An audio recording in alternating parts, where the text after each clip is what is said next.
नमस्कार, मैं हूं अरुणेश कुमार। चलिए पढ़ाते हैं आज आपको सुभाषितानी। बिल्कुल सुभाषित रत्नानी है ये, सुभाषितानी है ये आपके जीवन में मिश्री घोलने वाले श्लोक हैं। दूसरा पार्ट है, तो चलिए बच्चों एक बार शेयर कर दीजिए और मैं आपको पढ़ा देता हूं आपका ये दूसरा पार्ट। ठीक है, चलो तो सबसे पहले पहला श्लोक देखिएगा। इससे पहले मैंने वो पढ़ा दिया है आपको, रामस्य पितृ भक्ति।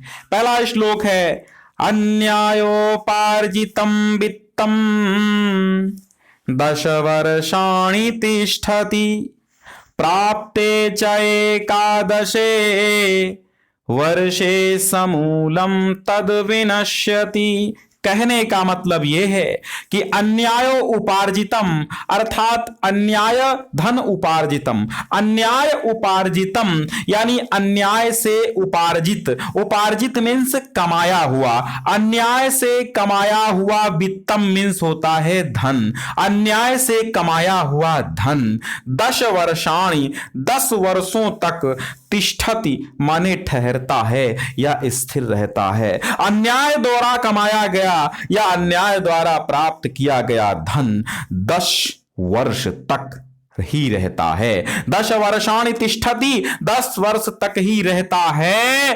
प्राप्ते च एकादशे, प्राप्ते च एकादशे, और प्राप्ते माने लगते ही या पहुंचते ही, एकादशे अर्थात 11वां वर्ष लगते ही। प्राप्ते च एकादशे, चा मीन्स होता है और, एकादशे माने 11वां, प्राप्ते माने प्राप्त होते ही, 11वां वर्ष प्राप्त होते ही, वर्षे मीन्स वर्ष, 11वां वर्ष प्राप्त होते ही अथवा 11वां वर्ष लगते ही, समूलम यानी मूल सहित अर्थात समूल संपूर्ण, तद माने वह, विनश्यति माने नष्ट हो जाता है, वह संपूर्ण यानी मूल धन सहित नष्ट हो जाता है, जड़ सहित नष्ट हो जाता है। मेरे प्यारे बच्चों समझिएगा कि जो अन्याय से कमाया हुआ धन है वो मात्र आपके पास 10 वर्षों तक ही रहेगा। अब 10 वर्षों में छर्रे दर्रे उड़ाओ, 10 वर्षों में कार खरीदो, लोनिंग करवाओ, लोनिंग दो और जमीन खरीदो, सब करो, सारी भौतिक सुविधाएं उठाओ, लेकिन 11वां वर्ष लगते ही अगर वो धन आपने अन्याय से कमाया है तो वो नष्ट हो जाएगा। बात समझ में आई? अन्यायो उपार्जितम वित्तम 10 वर्षाणि तिष्ठति, अन्याय से कमाया गया धन 10 वर्षों तक ही ठहरता है। प्राप्ते च एकादशे, और 11वां वर्ष लगते ही समूलम माने मूल धन सहित, तद विनश्यति वह नष्ट हो जाता है। अगला देखिएगा, अतिव्ययो अनपेक्षा च तथा अर्जनम अधर्मतः मोक्षणम दूर संस्थानम कोश व्यसनम उच्यते। कहने का मतलब यह है अतिव्ययो अनपेक्षा। अतिव्ययो मतलब होता है अत्यधिक खर्च करना, अतिव्ययो यानी अधिक खर्च, अतिव्ययो अनपेक्षा। अपेक्षा मीन्स क्या होता है? देखना, असावधानी मतलब ना देखना, असावधानी करना, अपेक्षा न रखना यानी कि असावधानी कर देना, यानी कि उसकी देखभाल ना करना। तो अतिव्ययः, ये धन की बात की जा रही यहां पर। इसमें क्या किया जा रहा है? यहां पर धन विनाश के कारण बताए गए हैं। धन क्यों नष्ट होता है, धन हमारे पास क्यों नहीं रुकता है? तो कवि कहता है कि अतिव्ययः, अत्यधिक खर्च हो जाने पर, अत्यधिक खर्च करने पर, अनपेक्षा। अब भैया ज्यादा खर्च करोगे तो कहां से धन तुम्हारे पास रुकेगा? है, सारा का सारा धन तो चला जाएगा। तो अतिव्ययः अत्यधिक खर्च करने पर, अनपेक्षा असावधानी यानी कि देखभाल ना करने पर, यानी उसकी आप अपेक्षा नहीं करेंगे, चाह नहीं रखेंगे, चाहत न करने पर। अब आपके पास बहुत ज्यादा पैसा है तो अतिव्ययः आप बहुत ज्यादा खर्च कर रहे हैं, अनपेक्षा असावधानी पूर्वक खर्च कर रहे हैं। अनपेक्षा का मतलब होता है अपेक्षा आप उससे नहीं रख रहे हैं, यानी पैसे की आप देखभाल नहीं कर रहे हैं, यानी कि पैसे की आप चाह नहीं रख रहे हैं। चा माने और अनपेक्षा अत्यधिक व्यय करना, और अनपेक्षा अर्थात असावधानी, देखभाल न करना, तथा अर्जनम अधर्मतः, और उसे अधर्म से कमाना, तथा अर्जनम अधर्मतः, तथा मीन्स और, अर्जनम अधर्मतः और अर्जन करना, अर्जन माने कमाना, अधर्मता माने अधर्म से कमाना। मोक्षणम दूर, मोक्षणम दूर, मोक्षणम दूर का मतलब क्या होता है? मोक्षणम दूर, मोक्षणम माने दान देना, दूर संस्थानम दूर छिपा कर रखना, मोक्षणम दूर संस्थानम। ठीक है, मोक्षणम अर्थात मनमाने रूप से, मोक्षणम माने दान देना, दान देना, अत्यधिक दान देना। मोक्षणम, मोक्षणम मतलब क्या होता है? दान देना, है ना। वैसे तो मोक्ष होता है। मोक्षणम दूर संस्थानम, और संस्थानम का मतलब दूर संस्थानम माने दूर रखना, दूर संस्थानम दूर छिपा कर रखना। कोश व्यसनम उच्यते, कोश व्यसनम उच्यते, कोश व्यसनम मतलब होता है धन के नाश को। कोश व्यसनम माने धन का नाश हो जाना, कोश व्यसनम माने धन का नाश हो जाना। उच्यते कहा जाता है, उच्यते माने कहा जाता है। ये सब कारण हैं। यानी कि धन को अधिक खर्च करना, फिर से समझिएगा, अतिव्यय अत्यधिक धन को अत्यधिक खर्च करना, अनपेक्षाचा और उसकी देखभाल न करना, तथा अर्जनम अधर्मतः और अधर्म से कमाना, और मोक्षणम, मोक्षणम मनमाने, मोक्षणम, मोक्षणम मतलब मनमाने ढंग से उसको क्या करना? मनमाने ढंग से उसको खर्च करना, दान देना। दूर संस्थानम और उसे अपने से बहुत दूर छिपा कर रखना। ठीक है, अपने से बहुत दूर छिपा कर रखो तो क्या होगा? कोश व्यसनम। ये सब कोश व्यसनम माने कोश के खजाने के नष्ट हो जाने के कारण उच्यते माने कहे गए हैं। ये कोश के व्यसन कहे गए हैं, धन के ये बुराइयां कही गई हैं, ये धन की बुराइयां हैं। भाई धन को अपने से बहुत दूर छिपा कर रखना तो क्या होगा? धन नष्ट हो जाएगा। किसी गड्ढे में आप जाके उसको छुपाए धन, इसके बाद कोई जानो नहीं पाए तो आप कभी भूल जाए यार मैंने कहां छुपाया था वो 1 करोड़ स्वर्ण मुद्राएं, तो अब पता ही नहीं है आपको, तो भी धन नष्ट हो जाएगा, है ना। अत्यधिक खर्च करेंगे तो भी धन नहीं रहेगा, और अधर्म से कमाएंगे तो भी धन नहीं रहेगा। सर आप समझिए, अगर आप अधर्म से कमाते हैं तो भी धन नहीं रहेगा। अनपेक्षा, अगर आप पैसे की उपेक्षा करते हैं तो भी धन नहीं रहेगा, यानी पैसे की इज्जत नहीं करते हैं, धन की इज्जत नहीं करते हैं तो भी आपके पास पैसा धन नहीं रहेगा। न अलसा प्राप्नुवन्ति अर्थान न शठा न चमाइनः न चलो कापवाद भीता न च शाश्वत प्रशिक्षणः। समझो यार, तुम्हारे लिए ये है ना अलसा। अच्छा ये बताओ, अलसा मतलब क्या होता है? आलसी होता है ना। न अलसा, आलसी नहीं, न अलसा का मतलब क्या होता है? न आलसी, आलसी व्यक्ति प्राप्नुवन्ति प्राप्त करते हैं, अर्थान माने धन को, प्राप्नुवन्ति अर्थान न अलसः अर्थात आलसी तो धन को भैया नहीं प्राप्त करते हैं। समझो ना आप तो बहुत समझदार बच्चे हैं ना। तो न अलसः प्राप्नुवन्ति अर्थान, अर्थान मतलब धनों को आलसी व्यक्ति प्राप्त नहीं करते हैं, यानी कि आलसी न प्राप्नुवन्ति अर्थान, धनों को प्राप्त नहीं करते। शठा, शठा मीन्स क्या होता है? धूर्त। शठा मीन्स धूर्त यानी कि दुष्ट, यानी कि बहुत ही बेकार आदमी। शठ धूर्त यानी गांव की भाषा में क्या बोलते हैं ना, ऐसा आदमी शठ धूर्त, धूर्त आदमी, दुष्ट आदमी, शठ आदमी। नच माइनः, माइनः माने होता है मायावी, छल कपट करने वाला। माइनः मतलब क्या होता है? मायावी या छल कपट करने वाला, जिसको आप कपटी कहते हैं। तो आप कह लीजिए कपटी। तो न कपटी, फिर से देखिएगा, न अलसः न शठाह न च माइनाह, न आलसी न धूर्त यानी न दुष्ट और ना ही कपटी प्राप्नुवन्ति अर्थान धनों को पाते हैं। अब आलसी आप हैं, अरे हम बैठे, अरे कभी तो पैसा आएगा यार अपने पास, कभी तो आएगा अपने पास। अब तुम वेट करो भाई साहब आप वेट करो, अरे कभी तो पैसा आएगा, कभी मैं भी बनूंगा ताकतवर, कभी मैं भी घूमूंगा 80 लाख की गाड़ी में। अबे भैया तुम काम नहीं कर रहे हो यार, आलसी बने बैठे हो, कहां से धन आएगा? धन के पैर थोड़ी है ना चल के आएगा, पैसा किस्मत से नहीं आता, कर्म से आता है। तो न आलसः प्राप्नुवन्ति, न आलसी प्राप्त कर पाते हैं अर्थान धनों को, न शठाह, अगर आप बहुत दुष्ट हैं तो कौनो धंधा करेंगे, अरे बेकार है साला, अरे हटा यार, बहुत खराब आदमी, बहुत दुष्ट आदमी है, इसके पास जाना बेकार है। तो आप कोई भी धंधा करेंगे लोग आपके पास नहीं आएंगे अगर आप दुष्ट हैं तो। न च माइनः, अगर आप कपटी हैं, धोखा करते हैं, धोखाधड़ी का काम करते हैं, तो भी लोग आपके पास नहीं आएंगे और पैसा नहीं आएगा। तो जब लोग नहीं आएंगे आपके पास तो धन नहीं आएगा। न च लोका अपवाद भीता। अब ये समझिए, पॉइंट की बात ये है, आजकल यही बच्चे सोचते हैं, पॉइंट की बात है। न च लोका अपवाद, ना माने नहीं, चा माने और, लोक अपवाद भीता। ये लोक अपवाद क्या है? यानी कि लोक अपवाद, लोक निंदा से, भीता माने डरे हुए। लोक माने संसार की, अपवाद माने निंदा से, भीता मीन्स डरे हुए। यानी लोक निंदा से डरने वाले, लोक निंदा से डरने वाले व्यक्ति। न च शाश्वत, शाश्वत माने निरंतर, प्रतीक्षणा माने प्रतीक्षा करने वाले। अब वेट कर रहे हैं, प्रतीक्षणा माने निरंतर, शाश्वत माने निरंतर, प्रतीक्षणा माने प्रतीक्षा करने वाले। अब आप निरंतर प्रतीक्षा करते रहिए, धन मिलेगा भैया, धन मिलेगा, हम वेट कर रहे हैं, पैसा जरूर आएगा, वेट कर रहे हैं पैसा, तो प्रतीक्षणा, शाश्वत प्रतीक्षणा, आप निरंतर वेट करते रहिए, रात रात जाग कर वेट करिए, पैसा नहीं आएगा क्योंकि उसके पांव नहीं है। लोका अपवाद भीता, लोका अपवाद भीता ये क्या होता है? मतलब लोक निंदा से डरे हो।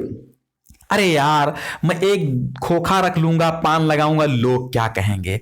अरे यार मैं ऑटो चलाऊंगा, लोग क्या कहेंगे? अबे यार मैं ये काम करूंगा तो लोग क्या कहेंगे? दुनिया क्या कहेगी? थूकेंगे लोग मुझ पे। बस यही सोच आपको गरीब बनाती है। जिस दिन आप इस दुनिया के चक्कर में नहीं पड़ेंगे उस दिन अमीर हो जाएंगे। एक बार फिर से इस श्लोक को समझिए और जीवन में उतारिए। न आलसी प्राप्तवन्ति अर्थान, धनों को न आलसी प्राप्त कर पाते हैं, न दुष्ट लोग प्राप्त कर पाते हैं, और न ही कपटी लोग प्राप्त कर पाते हैं। और लोक निंदा से डरे हुए और निरंतर प्रतीक्षा करने वाले व्यक्ति भी धन को प्राप्त नहीं कर पाते हैं। नेक्स्ट श्लोक देखिएगा।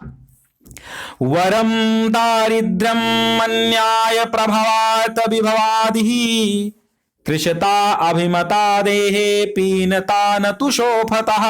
अब समझिए, समझिए, बहुत बेस्ट श्लोक है। वरम मीन्स होता है श्रेष्ठ, वरम मीन्स श्रेष्ठ, श्रेष्ठ है दारिद्र्यम, श्रेष्ठ है दारिद्र्यम माने दरिद्रता।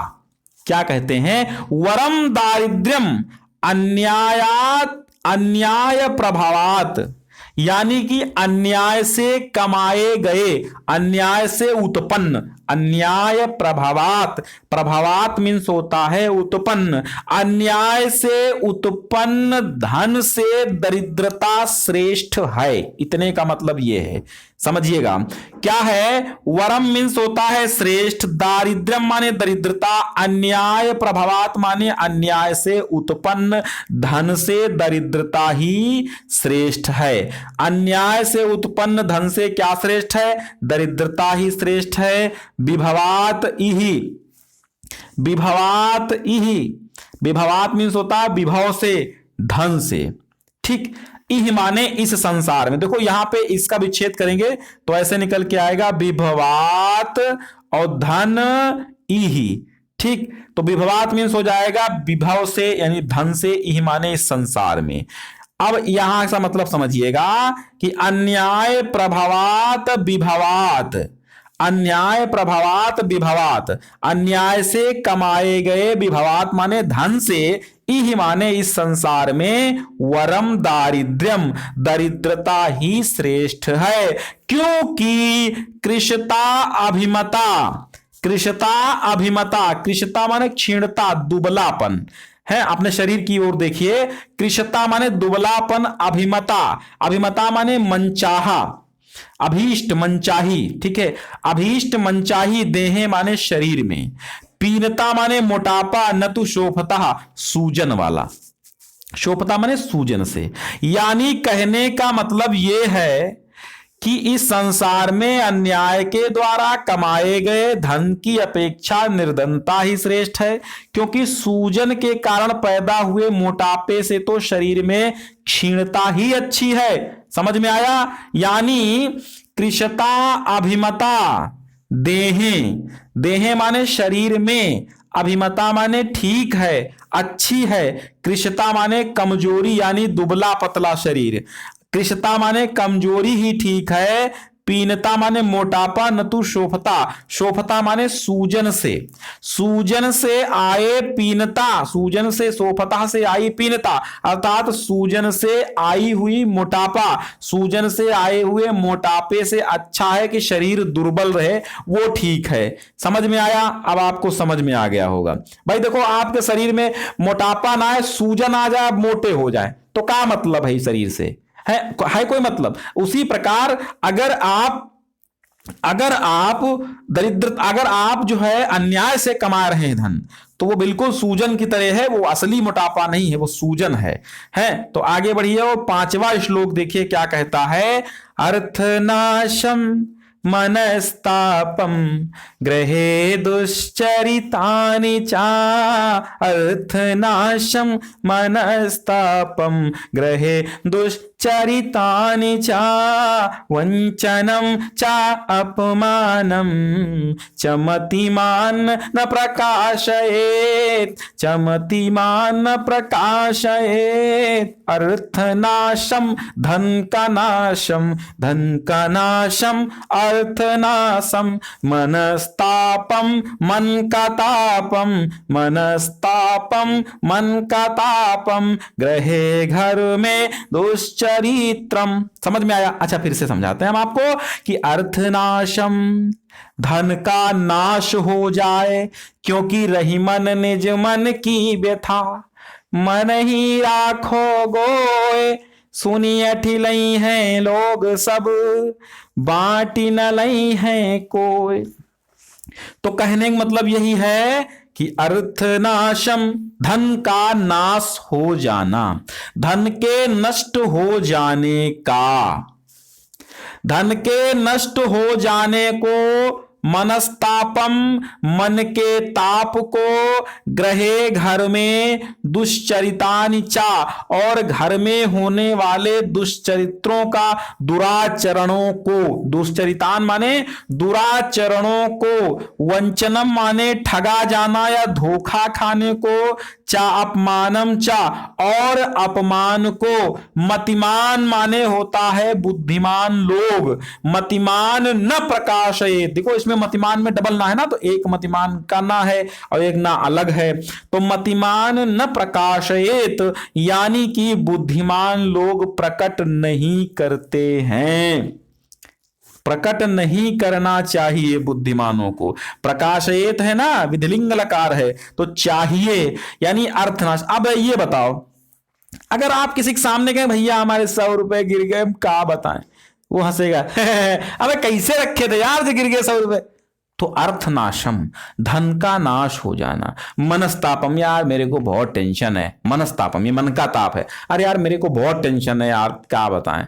अगर आप किसी से कहेंगे तो क्या वो टेंशन तुम्हारी दूर कर देगा? नहीं। इसीलिए कहा गया कि धन का नाश हो जाना, मन के ताप को, ग्रहे माने घर में। अब आपके घर में खराब लोग रहते हैं, दुराचरण हो रहा है, मान लो आपके घर में, अगर आपके घर में कोई खराब लड़का है, यार मेरा भाई एक लड़की को भगा के ले गया, या मेरी बहन एक लड़के को भगा के ले गई है, ये कहेंगे आप क्या? ये कहना चाहिए आपको। ये बेवकूफ लोगों का काम है कि हमारे घर में कुछ खराब काम हुआ है और हम बाहर जाकर के कथावाचक बने, ऐसा नहीं है। मतलब अर्थनाशम, धन का नाश हो जाए, मन के ताप को, घर में होने वाले दुराचरणों को, वंचनम, अब आप ठग लिए गए हैं, अब यार मैं वहां गया 100 रुपए का इनाम दे रहा था, उसमें 500 निकल रहे थे, हमने दे दिया यार, मेरे 100 चले गए।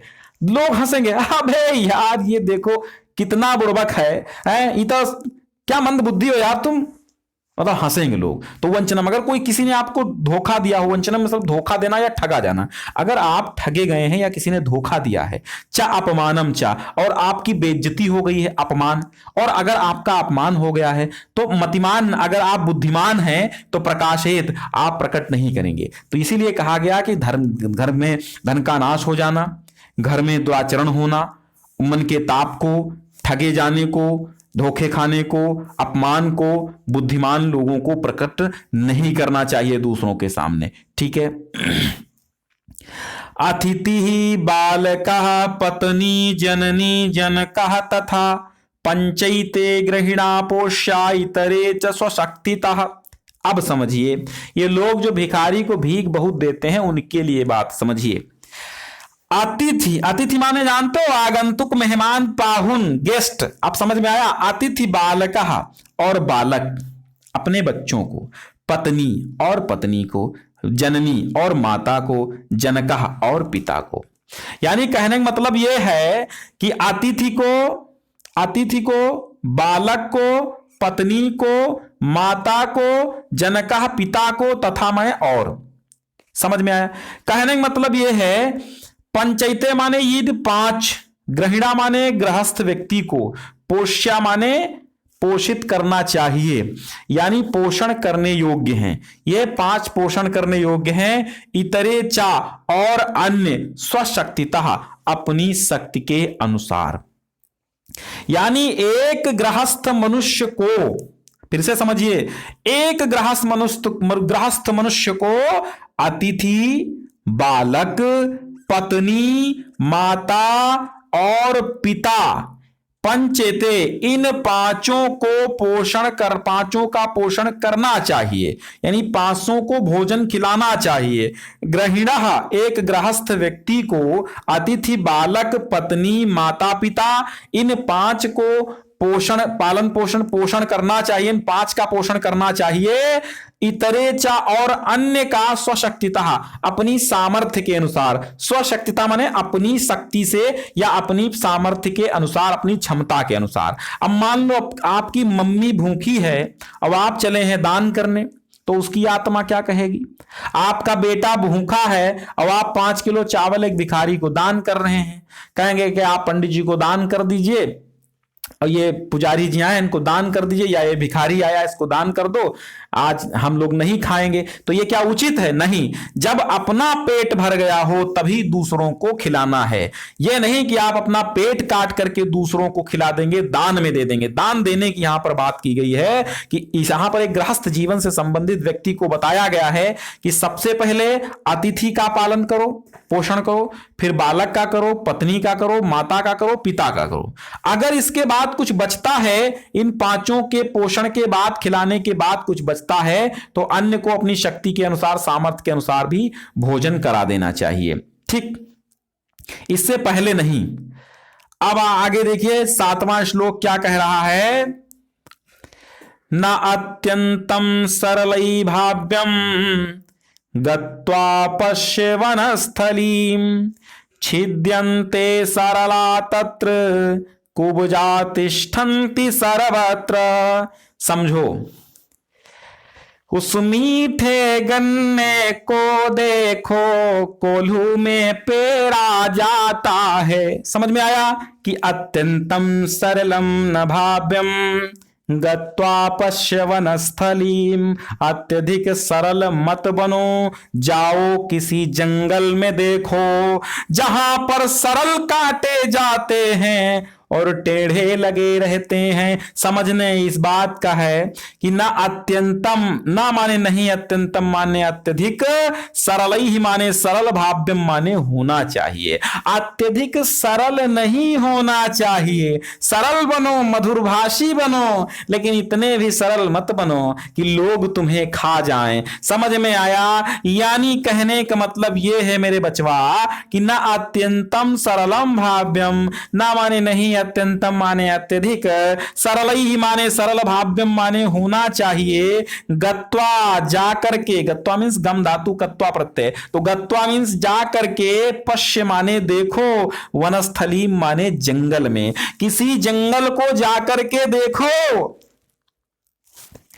छिद्यन्ते, काटे जाते हैं, सरला, सरल, तत्र माने वहां सीधे और सरल वृक्ष ही काटे जाते हैं। सरल माने सीधे, वहां सीधे ही, तत्र माने वहां, सरला माने सरल, छिद्यन्ते माने काटे जाते हैं, कुब्जा माने टेढ़े, तिष्ठन्ति माने लगे रहते हैं, सर्वत्र माने हर जगह, टेढ़े हर जगह स्थिर रहते हैं, समझ में आया? टेढ़े हर जगह स्थिर रहते हैं, सीधे सीधे काट दिए जाते हैं। तो आपको समझना चाहिए कि हमने क्या कहा है। हमने सदियों से ये आजादी की दौलत पाई है, लेकिन बात यहां तक नहीं रुकती है, बात आगे भी बढ़ती है कि अत्यधिक सरल मत बनो। अत्यधिक सरल बनने से क्या होगा कि लोग आपको काटेंगे। अत्यंतम सरलम न भाव्यम गत्वा पश्य वनस्थलीम। अत्यधिक सरल मत बनो, जाकर किसी जंगल में देखो, छिद्यन्ते सरला तत्र, वहां सीधे सरल वृक्ष काटे जाते हैं। कुब्जा तिष्ठन्ति सर्वत्र, और टेढ़े मेढ़े हर जगह स्थिर रहते हैं।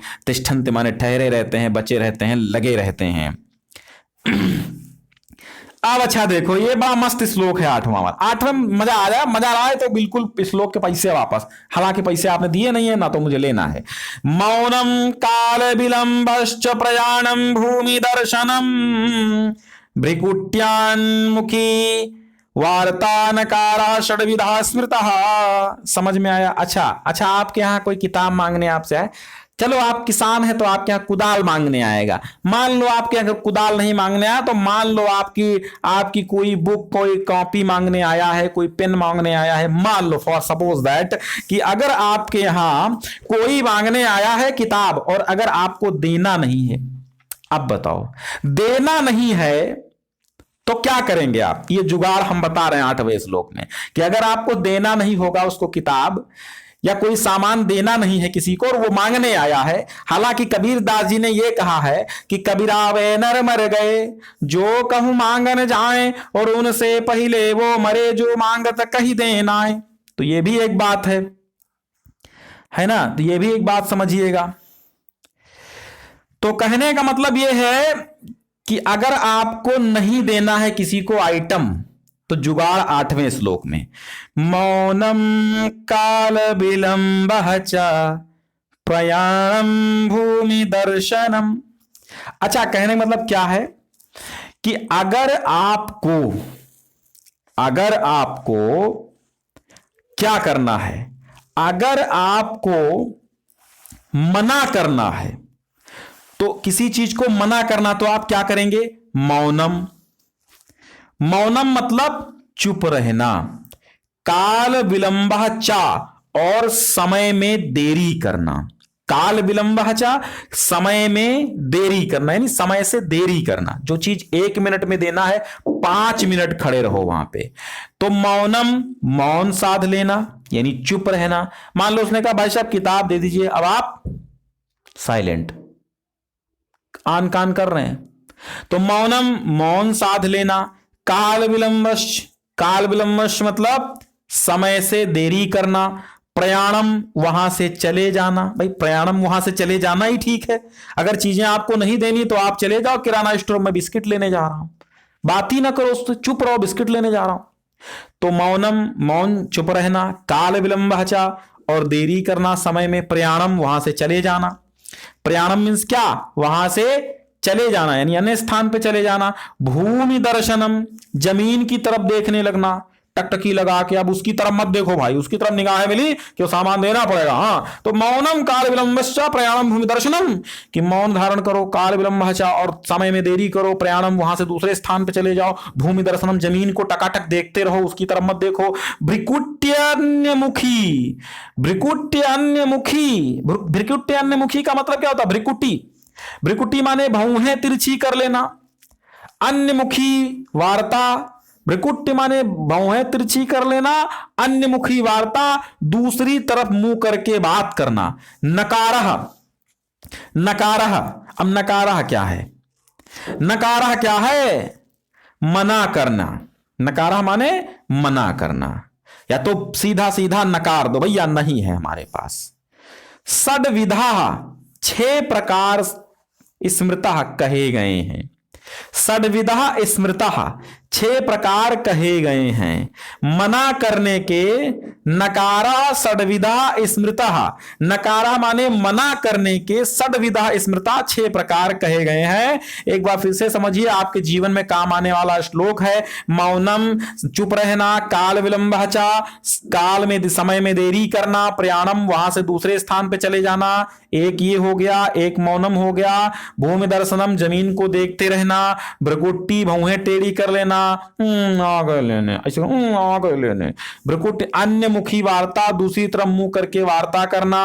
नकारहा, ना कर देना, है ना, ना कर देना। 1 2 3 4 5, 4 हाँ 2 6, ठीक है। नकारा माने होता है, नकारा माने मना करने के, नकारा मीन्स मना करने के। षड्विधा स्मृता, स्मृता माने कहे गए, स्मृता माने कहे गए हैं। षड्विधा माने 6 विधा, 6 प्रकार। तो मना करने के 6 प्रकार कहे गए हैं। अब आपसे कोई सामान मांगने आएगा तो बेटा आप मत देना, यही करना, 6 प्रकार अपना लेना। या तो चुप ही रहना, या तो उसकी तरफ देखना नहीं, या जमीनें देखना, या वहां से चले जाना, है ना, या भौहें टेढ़ी कर लेना। तो समझ जाएगा, देगा नहीं। अब ये हम जा रहे हैं। प्रत्यक्षे गुरुवः स्तुत्याः, परोक्षे मित्र बांधवाः, कर्मान्ते दासवृत्त्या च, पुत्रा नैव च नैव च नैव च। समझो, प्रत्यक्षे माने होता है सामने, गुरवः माने गुरु की, स्तुत्या माने प्रशंसा करनी चाहिए। गुरुजन सामने, गुरुजनों के सामने गुरुजनों की स्तुत्या माने प्रशंसा करनी चाहिए।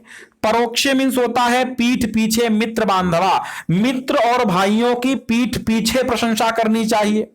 कर्मांते काम के समाप्त हो जाने पर, दास भृत्या च, काम के समाप्त हो जाने पर, दास और भृत्या माने नौकरों, चा माने और, दास और नौकरों की प्रशंसा भैया काम के अंत में करना। बीच में कह दिया रहा भैया जबरदस्त काम कर रहे हो, वो ढीला पड़ जाएगा ना।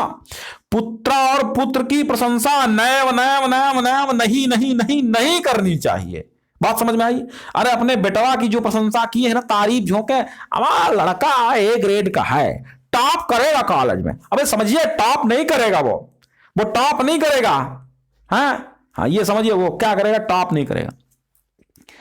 वो टिकटॉक भले करने लगेगा लेकिन टॉप नहीं करेगा। तो प्रत्यक्षे गुरुवः स्तुत्या, भैया सामने देखो गुरु की तारीफ। अब हम हैं बैठे, आपको पढ़ा रहे हैं, सर आप बहुत जबरदस्त पढ़ा रहे हैं, सर आप मुझे बहुत अच्छा लगते हैं, बहुत अच्छा पढ़ाते हैं। अरे यार हम प्रसन्न हो जाएंगे, आप हमें लाइक करते हैं, प्रसन्न हो गए। तो गुरु की सामने करो प्रशंसा।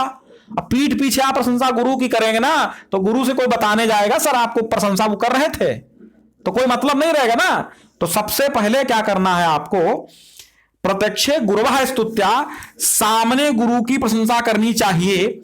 परोक्षे मित्र बांधवा, और पीठ पीछे मित्रों और भाइयों की प्रशंसा करनी चाहिए। अच्छा सामने उसकी कर दोगे तो वो रौब में आ जाएगा, हाँ मेरी प्रशंसा और तारीफ हो रही।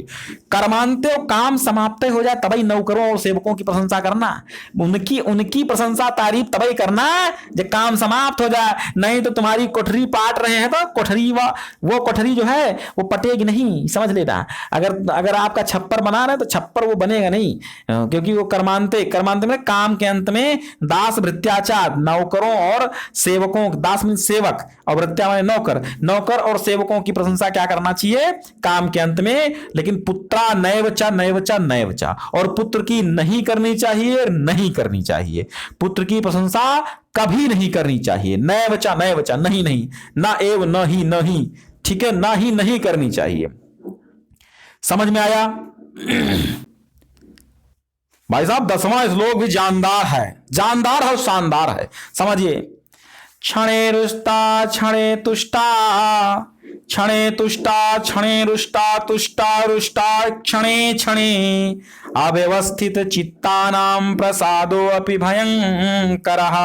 कहने का मतलब यह है, देखो ऐसे मित्र होंगे आपके। क्षणे तुष्टा, तुष्टा माने प्रसन्न हो जाना या संतुष्ट हो जाना या खुश हो जाना। तो क्षणे तुष्टा, पल भर में प्रसन्न हो गए, पल भर में प्रसन्नता। और क्षणे रुष्टा, पल भर में नाराजगी। और तुष्टा रुष्टा, पल पल में, क्षणे क्षणे माने पल पल में तुष्ट होना, रुष्ट होना, खुश होना और नाराज होना। तनिक सी बात पे खुश, तनिक सी बात पे नाराज।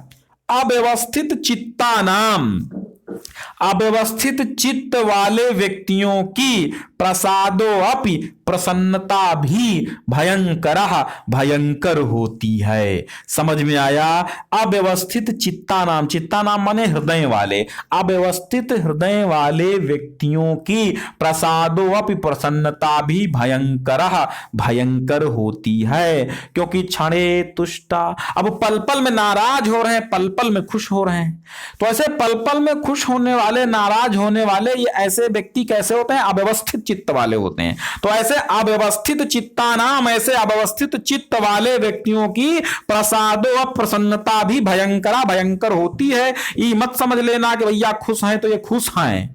अब क्या पता वो खुश है दादा, वो खुश है तो वो खुश काहे है? वो खुश है मतलब खुश है, उसके अंदर रुष्ट वाला खुश तो नहीं है।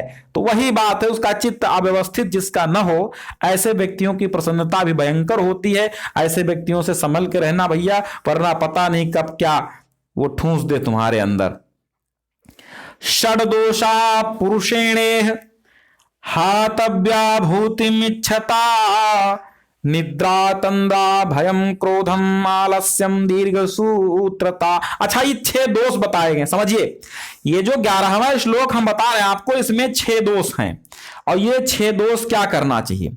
देखो, अगर आप पैसा पाना चाहते हैं, धन कमाना चाहते हैं, तो इससे बढ़िया मूल मंत्र सुभाषितानि में से कहीं नहीं मिलेगा। ये सुभाषितानि आपके जीवन में रोशनी लेकर आ सकते हैं, अगर आप इनके कहे अनुसार अपने जीवन को ढाल लेते हैं। समझिए, षड दोषाः, षड मीन्स होता है 6, दोषाः माने दोष, पुरुषेण माने पुरुष को, इह माने यहां, पुरुषेण माने पुरुष के द्वारा, इह माने यहां। देखो, इसको ऐसे करेंगे पुरुषेण, ठीक है, पुरुषेण धन इह, तो ये पुरुषेण, हाँ इह है ना, हा है, का नहीं, हा है, ये हा है। तो पुरुषेण इह, पुरुष के द्वारा, इह माने इस संसार में। आप समझ में आया इह क्यों लगा है? संस्कृत में अगर एक अक्षर फालतू लगा तो उसका भी अर्थ होता है। तो षड दोषाः, 6 दोष पुरुषेण मनुष्यों के द्वारा, इह माने इस लोक में, हातव्या माने त्याग देना चाहिए, तब्यत प्रत्यय लगा हुआ है, चाहिए के अर्थ में। तो हातव्या माने त्याग देना चाहिए। भूतिम इच्छता, भूतिम इच्छता का मतलब होता है, भूतिम इच्छता का मतलब होता है ऐश्वर्य के इच्छुक, धन के इच्छुक, पैसा के इच्छुक, रुपया करोड़न के इच्छुक हैं। भूतिम इच्छता, धन ऐश्वर्य की इच्छा रखने वाले, हातव्या त्याग देने चाहिए, पुरुषेण माने पुरुषों को, इह माने इस संसार में, षड दोषा माने 6 दोष, इस संसार में 6 दोष त्याग देने चाहिए। निद्रा माने नींद, अगर आप ज्यादा सोते हैं, अगर आपको सूरज जगाता है आके, तो आपकी किस्मत नहीं जगेगी। इसलिए सूरज आपको न जगाए, आप सूरज को जगाएं। सूरज चाचू तुम्हें जगाएं, बस्ता लेके भगते जाएं, ये नहीं होना चाहिए। तुम सूरज को जगाओ, तुम जगो सूरज के जागने से पहले। तो निद्रा कम करो, तंद्रा जमहाइयां वगैरह आप पढ़ाते समय बहुत थकान लगी है, अगर ऐसा करोगे ना, ये भी त्यागना चाहिए, ये भी एक दोष है। पढ़ाते गुरु जी हमारे श्लोक पढ़ा रहे हैं, आप करते हैं ये क्या है, ये क्या है, इसको त्यागो। निद्रा ये दोष है, नींद अधिक आना ये दोष है। तंद्रा जमहाई, तंद्रा जानते हो, जमहाई लेते जो, और जो जमहाई ले लिया क्लास में बैठ के, समझ लो उसका काम खत्म। भयम, समझ लो उसके सर के ऊपर जा रहा है, बाउंस कर रहा है, बाउंस। तो तंद्रा जमहाई नहीं आनी चाहिए। भयम, भय, डर, किसी चीज का डर, अरे यार एग्जाम होगा मैं फेल हो जाऊंगा, यह है डर, इस डर को त्यागो। क्रोधम, क्रोध, आप ज्यादा क्रोधी हैं तो कौनो धंधा तोहार नहीं चली। हम समझाए देते हैं कि कोई भी धंधा नहीं चलेगा तुम्हारा, इसलिए क्रोध नहीं, क्रोध नहीं बेटा, नो एंग्री नहीं, एंग्री नहीं, वो एंग्री बर्ड वाला काम मत करना, क्रोधित नहीं होना। आलस्यम, और जो आपकी आलस्यता है ना, आलस्य ही सबसे बड़ा शत्रु है बेटा, इसको त्याग दो, आप धनवान तो वैसे ही बन जाओगे। जो काम करता रहेगा, आलस नहीं करेगा, वो तो वैसे ही एक्टिव है, वो एक्टिव है तो पैसा एक्टिव है। दीर्घ सूत्रता, दीर्घ सूत्रता मीन्स क्या होता है? देरी से काम करने की आदत, देर लगाने की आदत, बड़ा लंबा टाइम लगा दिया। दीर्घ सूत्रता, एक पेज जो 5 मिनट में लिखा जाना था, तुम खींच खांच के 10 मिनट में लिख रहे हो, ये होती है दीर्घ सूत्रता। दीर्घ सूत्रता मीन्स होता है लंबे समय तक काम करना, लंबे समय तक काम करना, बहुत ही देरी से काम करना, दीर्घ सूत्रता। तो 6 दोष इस संसार में धन के इच्छा रखने वाले लोगों को त्याग देना चाहिए। निद्रा, जमहाई, भय, क्रोध और आलस तथा दीर्घ सूत्रता। नंबर 1 निद्रा, नंबर 2 तंद्रा यानी जमहाई, नंबर 3 भय, नंबर 4 क्रोध, नंबर 5 आलस, नंबर 6 दीर्घ सूत्रता यानी कि देरी से काम करने की आदत। ये छोड़ देगा जो ये 6 दोष हैं, इन 6 दोषों को अगर आप अपने नजदीक नहीं आने देंगे तो आप सबसे बड़े धनवान इस संसार में हो जाएंगे। ठीक है, आप समझिएगा कौन सा। हाँ, 11वां हो गया ना, अब ये लो 12वां और फिर 15वां, और मजा आ जाएगा आज की क्लास में, आपको हम बताए दे रहे हैं। 12वां लो, हम आप पूरा समाप्त ही करके जाएंगे, ये नहीं हम अधूरा काम नहीं करते हैं, क्योंकि प्रकृति भी कभी अधूरे मन से काम नहीं करती, और आपको भी नहीं करना चाहिए, और मैं भी कभी अधूरे मन से कोई क्लास नहीं लेता। विद्या विनया अवाप्ति सा चेद विनया आवहा किम कुर्मः कम प्रतिब्रूमः गरदायाम स्वमातरिः। अब समझो, विद्या विनया अवाप्ति कहने का मतलब यह है, विद्या माने विद्या से, ये समझना थोड़ा सा क्लिष्ट लगेगा आपको लेकिन समझ जाओगे। विद्या, विद्या से अवाप्ति यहां पे लिखा है, इसको समझो। विद्या से अवाप्ति माने प्राप्ति होती है, विनया माने विनम्रता। विद्या ददाति विनयम, तो विद्या विनया अवाप्ति एक ही चीज है। विद्या से विनम्रता की प्राप्ति होती है। सा माने वह, स्त्रीलिंग वह है ना, शी जैसे ऐसा शी लिखते हो तो सा मतलब शी माने वह कौन, विद्या यानी स्त्रीलिंग। तो सा चेत, चेत माने होता है यदि, चेत माने यदि, इफ।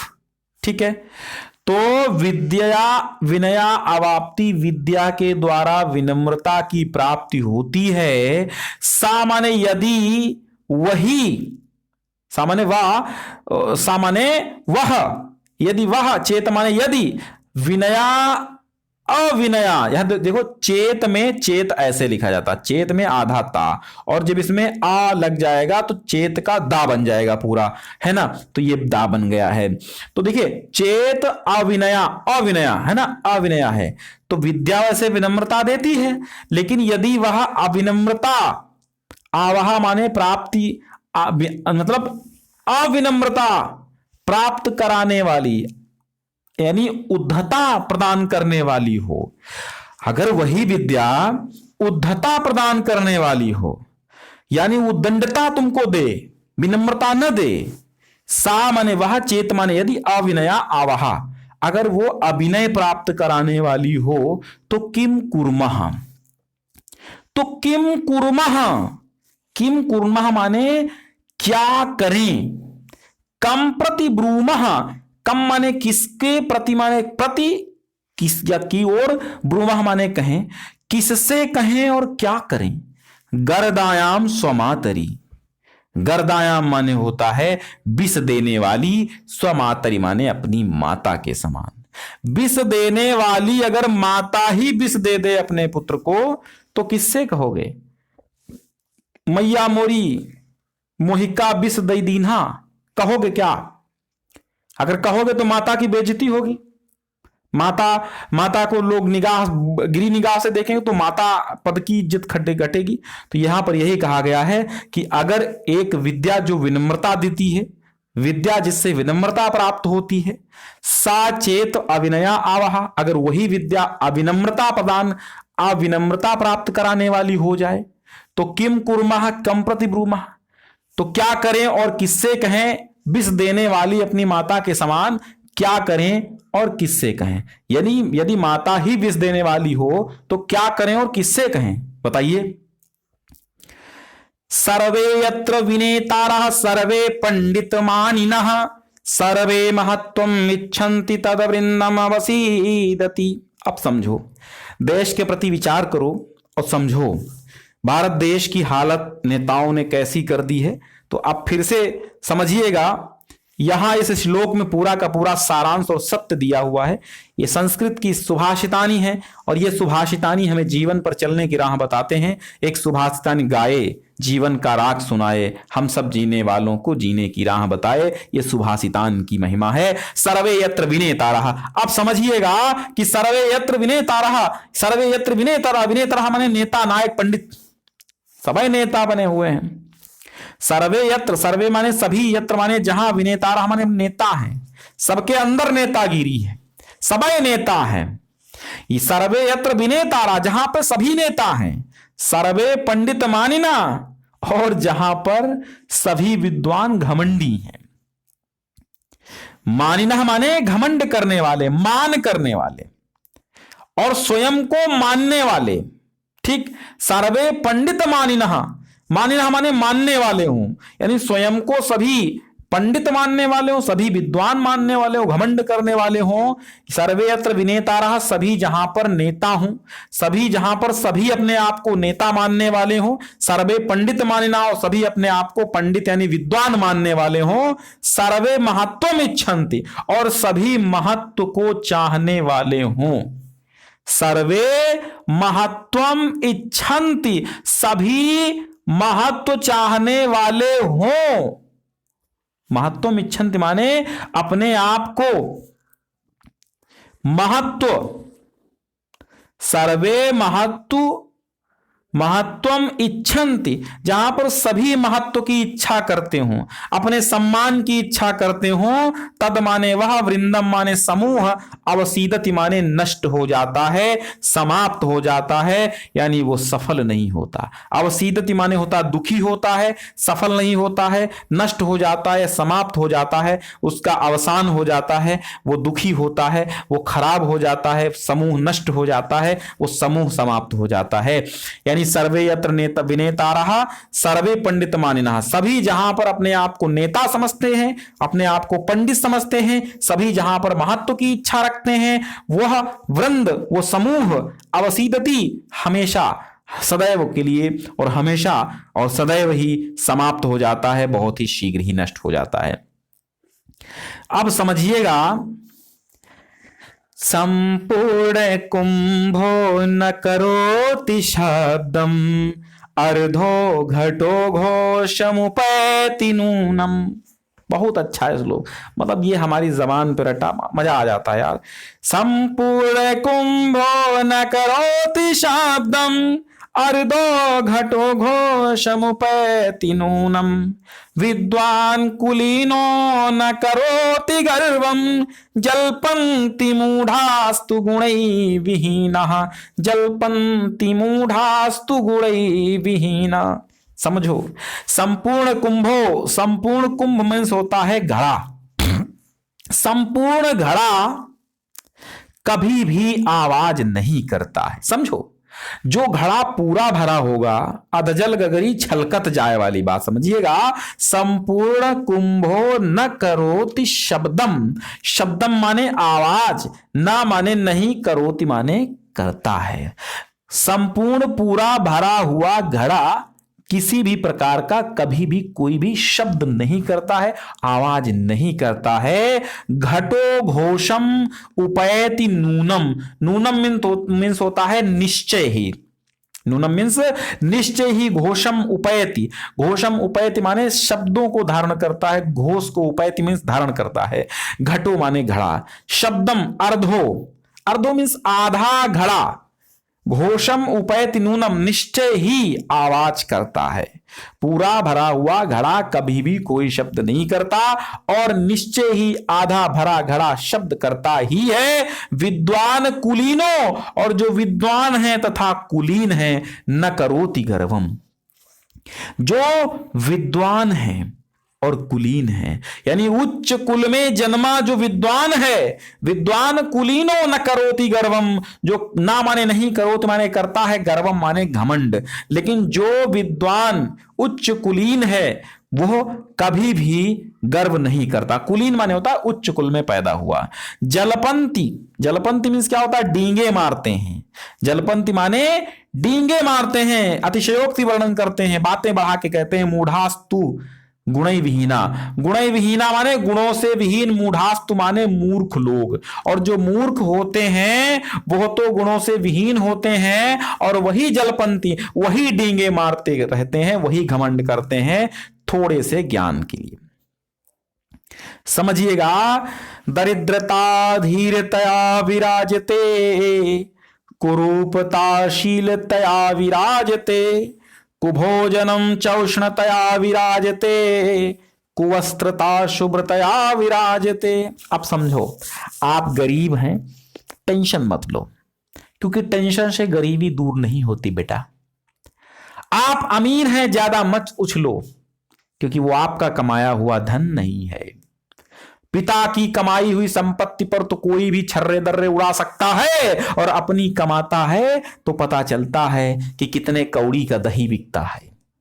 अंडरस्टैंड? तो दरिद्रता धीरतया विराजते, यहां देखिएगा, दरिद्रता जो है, धीरतया माने होता है धैर्य से। अगर आप दरिद्र हैं, अगर आप गरीब हैं, तो बेटा धैर्य धारण करो। दरिद्रता धीरतया विराजते मीन्स होता है सुशोभित होती है। दरिद्रता जो है वो धैर्य से सुशोभित होती है, अर्थात आपकी गरीबी जो है वो आपके धैर्य से सुशोभित होती है। आप गरीब हैं परंतु धैर्य धारण किए हुए हैं, तो टेंशन मत लो, आपकी गरीबी छुप गई उसी धैर्य में। कुरूपता शीलतया विराजते, अगर आप कुरूप हैं, आपका मुंह टेढ़ा है, आप काले हैं, आप काने हैं, आपके गंजा है, आप पैर से लंगड़े हैं, हाथ से लंगड़े हैं, हाथ से लूले हैं, कोई दिक्कत नहीं। कहा गया है कि दरिद्रता धीरतया विराजते, मतलब जो दरिद्रता है वो धैर्य से सुशोभित होती है, विराजते में सुशोभित होती है। कुरूपता, अगर आप अगली हैं, कुरूप हैं, तो आपके अंदर शील होना चाहिए। शीलतया मीन्स होता है सदाचार या अच्छे स्वभाव से। अच्छा स्वभाव और सदाचार ही शीलता कहलाता है। तो शीलतया मीन्स माने शीलता के द्वारा, सुंदर स्वभाव के द्वारा, विराजते माने सुशोभित होता है। कुरूपतया, कुरूपता भी सुंदर स्वभाव से सुशोभित होती है। कुभोजनम, कुभोजनम, कुभोजनम खराब भोजन, कुभोजनम माने खराब भोजन, चा माने और, उष्णतया माने गर्म करने, गर्म करने से। खराब भोजन भी, बासी भोजन भी कुभोजन कहा जाता है, बासी भोजन को। तो बासी या खराब भोजन भी उष्णतया विराजते, गर्माने से, उसको गर्म कर देने से सुशोभित होता है। और कुवस्त्रता माने खराब वस्त्र होने पर, खराब वस्त्र भी शुभ्रतया माने स्वच्छता से विराजते माने सुशोभित होते हैं। कुवस्त्रता यानी फटे पुराने मलिन वस्त्र जो आपके पास हैं, जिनको कुवस्त्र कहा गया, यानी खराब वस्त्र।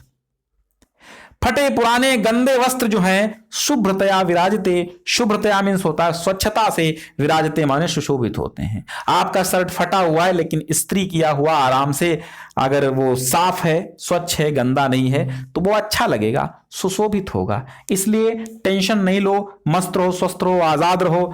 दिल्ली रहो चाहे मुरादाबाद रहो, सुनते रहो, अरुणेश कुमार के साथ जुड़े रहो और ज्ञानार्जन करते रहो। ज्ञान सिंधु कोचिंग क्लासेस आपकी सेवा में, आपको ज्ञान उपलब्ध कराने में हर संभव प्रयास कर रहा है, और आपकी पूरी संस्कृत हमारे जिम्मे है। मैं करूंगा पूरी, आप चाहे 10 लोग देखें या 100 लोग देखें या करोड़ों देखें, मैं सबके लिए हूं, सबको पढ़ाऊंगा, अच्छा पढ़ाऊंगा, खराब पढ़ाऊंगा, वो आप कमेंट में बता दीजिएगा। बहुत बहुत धन्यवाद।